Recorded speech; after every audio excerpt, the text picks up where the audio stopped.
Hello student, आज हम पढ़ने वाले हैं हिंदी के मोस्ट इंपॉर्टेंट बहुविकल्पी प्रश्न जो कि 24 फरवरी को आपका एग्जाम है। 24 फरवरी को एग्जाम है, हिंदी का एग्जाम है। आज हम पढ़ने वाले हैं मोस्ट इंपॉर्टेंट क्वेश्चन बहुविकल्पी प्रश्न। मैं इतने इंपॉर्टेंट क्वेश्चन बताने वाला हूं जो 2024 में 2023 में जितने सेट में क्वेश्चन इंपॉर्टेंट पूछे गए वही बताने वाला हूँ। यहाँ पर देखो 20 नंबर का बहुविकल्पी प्रश्न आता है। 20 नंबर का बहुविकल्पी, यहाँ आप देख सकते हो, इसमें भी देख सकते हो 20 नंबर का बहुविकल्पी प्रश्न आता है जो कि ओमार शीट पर भरना होता है। ओमार शीट देखो 20 नंबर के यहाँ पर भरना होता है इसे करके, और 70 नंबर का जो होता है वो लिखने वाला पेपर होता है। 50 नंबर लिखने वाला और 20 नंबर 70 नंबर टोटल पेपर आता है, देख सकते हैं यहाँ पर। तो इसमें से मैं 20 एमसीक्यू क्वेश्चन बताने वाला हूँ। इतने इंपॉर्टेंट है कि आपके बोर्ड एग्जाम में 100% ये क्वेश्चन आपको देखने को मिलेंगे। ये मोस्ट इंपॉर्टेंट है, इसको स्टार बना के रख लो। Very very most important question है जो कि ओमार शीट भरने होंगे और 20 नंबर आपको पूरे यहीं से मिल जाएंगे। 100% बता रहा हूँ। 24 फरवरी को यही क्वेश्चन आपको देखने को मिलेंगे। सबसे पहले ये क्वेश्चन जरूर तैयार कर लेना, फिर इसके बाद जो भी तैयार करना हो तैयार करना, ठीक है। तो देखते हैं कौन कौन से क्वेश्चन है और ये आपके 100% बोर्ड एग्जाम में आने वाले हैं, ठीक है ना। तो ये पूरे जितने क्वेश्चन, जितने ये यहाँ देख सकते हो, यहाँ पे ये जितने सेट है सबसे ये जोड़ के मैंने बनाया हूँ, बहुत ही इंपॉर्टेंट है। ये हर साल ये क्वेश्चन रिपीट होते हैं, तो इसको देख लो कौन कौन से इंपॉर्टेंट क्वेश्चन है। तो बहुत ही इजी क्वेश्चन है और ये क्वेश्चन आपको याद भी होगा कुछ कुछ। तो आप बताना कितने क्वेश्चन आप कर पाते हो, कमेंट में ज़रूर बताना, ठीक है। तो देखते हैं पहला क्वेश्चन कौन सा है, देख लो। वेरी वेरी इंपॉर्टेंट क्वेश्चन है ये। तो पहला क्वेश्चन है कि दीपदान एकांकी के लेखक कौन है। तो ये क्वेश्चन हर बार रिपीट होता है, बहुत ही इंपॉर्टेंट क्वेश्चन है। तो इसका आंसर कौन सा होगा, 4 ऑप्शन दिया हुआ है, देखो यहाँ पर प्रेमचंद्र है, महादेव वर्मा, या फिर अज्ञेन है, या फिर डॉक्टर राम कुमार वर्मा है। आपको क्वेश्चन ऑप्शन देखने बिल्कुल सेम लगेगा, सबको सोचेंगे ये भी याद होगा, ये भी याद होगा, ये भी याद होगा, बट नहीं, इसमें से एक ऑप्शन सही होगा। कौन सा होगा, दीपदान एकांकी के लेखक कौन है, ये डॉक्टर राम कुमार वर्मा है, ठीक है। इसको याद रखना, बहुत ही इंपॉर्टेंट क्वेश्चन है ये वाला। फिर इसके बाद अगला क्वेश्चन देख लो, ये भी क्वेश्चन बहुत ज़्यादा इंपॉर्टेंट है, हर बार क्वेश्चन ये रिपीट होता है।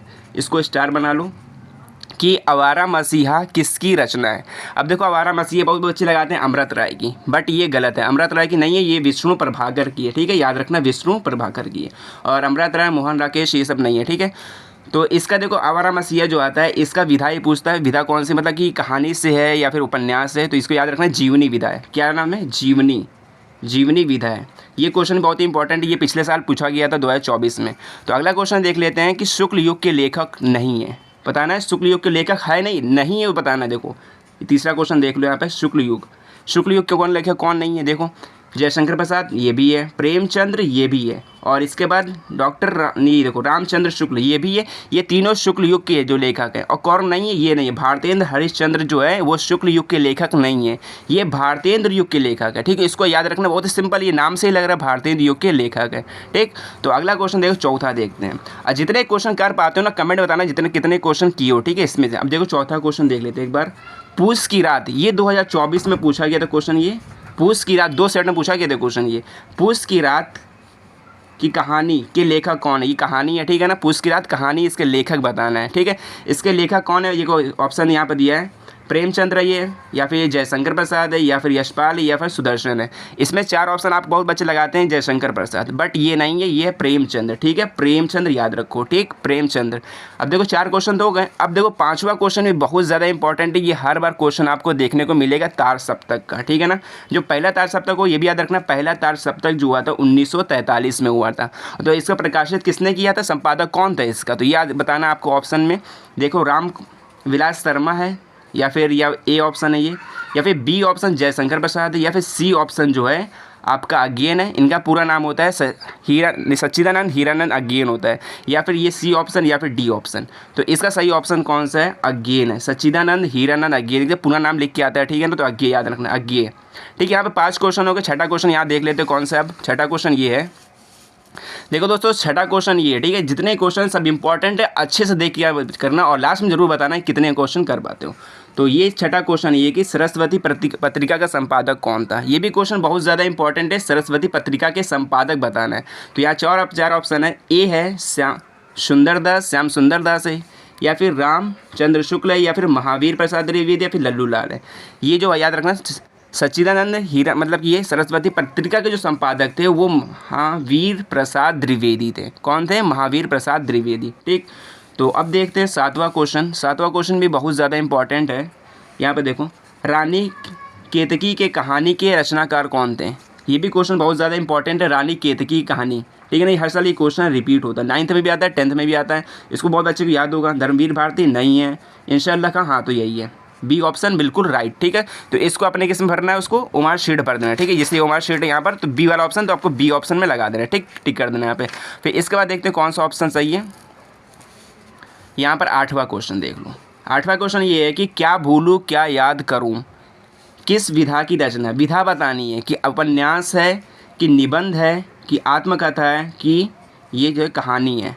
क्या भूलूं क्या याद करूं, और इसके लेखक भी जरूर आता, पूछता है, ये क्वेश्चन पूछा जाता है ये किसके लेखक, क्या भूलूं क्या याद करूं कि लेखक कौन है। तो ये है अमिताभ बच्चन के पिताजी, इनका नाम जो है हरिवंश राय बच्चन है। क्या नाम है, हरिवंश राय बच्चन, ये भी याद रखना। ठीक है, ये क्वेश्चन भी ये लेखक भी पूछ लेता है। इसका उपन्यास जो है आत्मकथा है।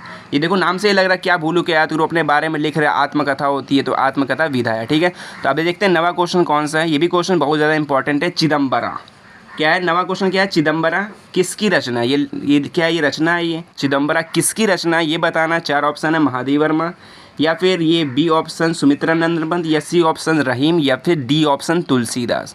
तो इसका जो ऑप्शन है वो ए वाला बिल्कुल गलत होगा, नहीं हो। बहुत बच्चे लगाते हैं ए वाला चिदम्बरा, बट इसका जो ऑप्शन है सुमित्रानंदन पंत, सुमित्रानंदन पंत। अब देखो सुमित्रानंद पंत को जरूर इंपॉर्टेंट क्वेश्चन है, क्योंकि इन्हीं के मतलब कि इनको ही वो मिला था, ज्ञानपीठ पुरस्कार मिला था सच्चिदानंद, और किस लेखक किस रचना पर, चिदम्बरा रचना पर। और अगला क्वेश्चन देख लेते हैं कि 10वां क्वेश्चन कौन सा है। यहाँ पर देखो, आवारा मसीहा किसकी रचना है। अब देखो बहुत ही इंपॉर्टेंट क्वेश्चन है, आवारा मसीहा किसकी रचना है। शायद से ये क्वेश्चन पहले भी हो चुका है। आवारा मसीहा तो ये है वो धर्मवीर भारती की नहीं है, विष्णु प्रभाकर की। बी ऑप्शन बिल्कुल करेक्ट। ये पहले क्वेश्चन हो जाएगा, दोबारा लगा रिपीट हो गया। ठीक है, तो अगला क्वेश्चन देख लेते हैं 11वां क्वेश्चन। ये क्वेश्चन बहुत इंपॉर्टेंट है। मैं आपको एक चीज़ और बता देता हूँ, इंपॉर्टेंट क्वेश्चन जो 20 नंबर जो क्वेश्चन आता है ना, ये क्वेश्चन वही से बनता है जो आपके चैप्टर में होगा। जैसे मान लो कि देखो यहाँ पर चिंतामणि किसकी रचना है, चिंतामणि किसकी रचना आपके वो चैप्टर में भी है, कौन है, रामचंद्र शुक्ल जी। ठीक है, सी वाला ऑप्शन बिल्कुल राइट होगा इसका। अब देखते हैं 12वां क्वेश्चन कौन सा है। तो अगले पेज में यहाँ पर है, यहाँ पर 12वां क्वेश्चन है कि ये भी बहुत ही इंपॉर्टेंट क्वेश्चन है कि बाण भट्ट की आत्मकथा, बाण भट्ट की आत्मकथा किसकी रचना है। तो यहाँ पर 4 ऑप्शन दिया हुआ है। यहाँ सभी बच्चे गलती करते हैं। यहाँ पर देखो 2 नाम बिल्कुल सेम है, एक है महावीर प्रसाद द्विवेदी, एक है हजारी प्रसाद द्विवेदी। इन दोनों बहुत बच्चे कंफ्यूज होते हैं, बहुत बच्चे लगा के आते हैं महावीर प्रसाद द्विवेदी, बट आपको याद रखना है बाण भट्ट की आत्मकथा जो है किन्होंने लिखी थी, ये हजारी प्रसाद द्विवेदी ने लिखी थी। तो ये बी वाला ऑप्शन बिल्कुल सही होगा। और सी ऑप्शन जो है ये प्रेमचंद, ये तो बिल्कुल नहीं होगा, ये भी नहीं होगा, भारती चंद्र भी नहीं होगा। तो ये बी ऑप्शन बिल्कुल राइट होगा, हरिवंश मतलब हजारी प्रसाद द्विवेदी, बाण भट्ट की आत्मकथा। इसको याद कर लो बिल्कुल, बहुत ही इंपॉर्टेंट क्वेश्चन है। और अगला क्वेश्चन देखते हैं कि 13वां क्वेश्चन कौन सा है। ये भी क्वेश्चन बहुत इंपॉर्टेंट है। देखो ये हर साल क्वेश्चन ये रिपीट होता है, इसलिए मैं ये क्वेश्चन बता रहा हूँ आपको, पक्का कह रहा हूँ, ये लिख कर रख लो, ये क्वेश्चन जरूर आएगा। 24 फरवरी को आपको ये क्वेश्चन जरूर देखने को मिलेगा कि अतीत के चलचित्र किसके रचना है। अतीत के चलचित्र ये क्या रचना है, ये किसकी रचना है ये बताना है। गुलाब राय की, या फिर धर्मवीर भारती की, या फिर महादेव वर्मा की, या फिर अज्ञे की। तो ये 4 ऑप्शन में बिल्कुल एक ऑप्शन राइट होगा, ये है सी वाला ऑप्शन। ठीक, महादेवी वर्मा अतीत के चलचित्र, ये आपके चैप्टर में भी इसका आता है, जीवन परिचय भी आता है। ये सब याद रख लेना आपको। और इसके बाद देखो 14 क्वेश्चन कौन से हैं। 14 क्वेश्चन बहुत इंपॉर्टेंट है, ये भी याद रखो। देखो राम की शक्ति पूजा किसकी रचना है। ये क्वेश्चन 2024 में आया था, 2023 में भी आया था। राम की शक्ति पूजा किसकी रचना है। तो यहाँ देख सकते हो सूर्यकांत त्रिपाठी निराला की, या फिर प्रेमचंद्र की, या फिर है महादेव वर्मा की, या फिर जयशंकर प्रसाद की। ठीक है, इन 4 ऑप्शन में से कौन सा ऑप्शन राइट होगा ये बताना है। बस 4 ऑप्शन में से ये ऑप्शन ये होगा सूर्यकांत त्रिपाठी निराला की। राम की शक्ति पूजा सूर्यकांत त्रिपाठी ने लिखी थी, ठीक है, निराला ने। अब 15 क्वेश्चन देख लेना। 15 क्वेश्चन ये कंकाल किसकी रचना, ये आपके चैप्टर में भी है, कंकाल किसकी रचना है। देखो कंकाल देखो है जयशंकर प्रसाद की, या फिर प्रेमचंद्र की, या फिर रामचंद्र शुक्ल, या फिर सूर्यकांत त्रिपाठी निराला की। तो इसको आपको कमेंट में जरूर बताना। यार 15 क्वेश्चन का कंकाल, ठीक है, कंकाल पूछ रहा हूँ, ये कंकाल होता है, और भी 2-3 इनके रचनाएं हैं, याद रखना। कंकाल ये कमेंट बताना, ठीक है। अब 16 क्वेश्चन देख लो। ये क्वेश्चन भी बहुत इंपॉर्टेंट है। हिंदी की पहली कहानी कौन सी है। हिंदी की पहली कहानी पूछा जा रहा है, ठीक है। हिंदी की पहली कहानी कौन सी है। प्रेम सागर है, ये भी कहानी है, बट ये नहीं होगी। इंदुमती, इंद्रजाल, या फिर इंदुमती, या फिर आहुति। ये 4 ऑप्शन में से इंदुमती हो गई पहली कहानी। ये किसने लिखा था ये भी आता है क्वेश्चन में, ठीक है। और इसका 17वां क्वेश्चन देख लो, ये भी इंपॉर्टेंट है। रश्मि मासा किस लेखक की रचना है? रश्मि मासा किस लेखक की रचना है? गुलाब राय की है, फिर राजेंद्र प्रकाश की, या फिर मोहन राकेश की, या फिर रामचंद्र शुक्ल की है? जो रश्मि मासा है वो रामचंद्र शुक्ल की है। देखो ज़्यादातर जो क्वेश्चन आते हैं ना, जो आपके चैप्टर में होगा, जिसका जीवन परिचय पूछा जाता है, उसी का ज़्यादातर रचनाएं मिलती हैं आपको देखने को। तो वही सब अपने क्वेश्चन बैंक से याद कर सकते हो। क्वेश्चन बैंक से आप पढ़ोगे तो पूरे नंबर अच्छे से मिल जाएंगे। सबसे इंपॉर्टेंट ये क्वेश्चन था, 100% ये क्वेश्चन आएंगे। पहले इसको तैयार करो, बाकी सभी को तैयार करना। और इसका जो कुछ जो आता है, और इसको ग्रामर के भी आता है, जैसे व्याकरण का 10 क्वेश्चन व्याकरण के आते हैं, 10 क्वेश्चन गद्य और पद्य के आते हैं। ये 10 क्वेश्चन में से इसे फंस जाएगा आराम से। और 10 क्वेश्चन व्याकरण के मैं अगले पार्ट में बनाऊंगा। तो अगर वीडियो अच्छी लगे, वीडियो को अपने दोस्तों के साथ शेयर करना, और अगर नए चैनल पर नया हो तो चैनल को सब्सक्राइब जरूर करना। और मार्क शीट पे इस तरीके से आपको पूरा भरना होगा। तो मिलते हैं नेक्स्ट वीडियो में, बहुत ज़्यादा इंपॉर्टेंट वीडियो है। तो फिर मिलते हैं नेक्स्ट वीडियो में। सो बाय।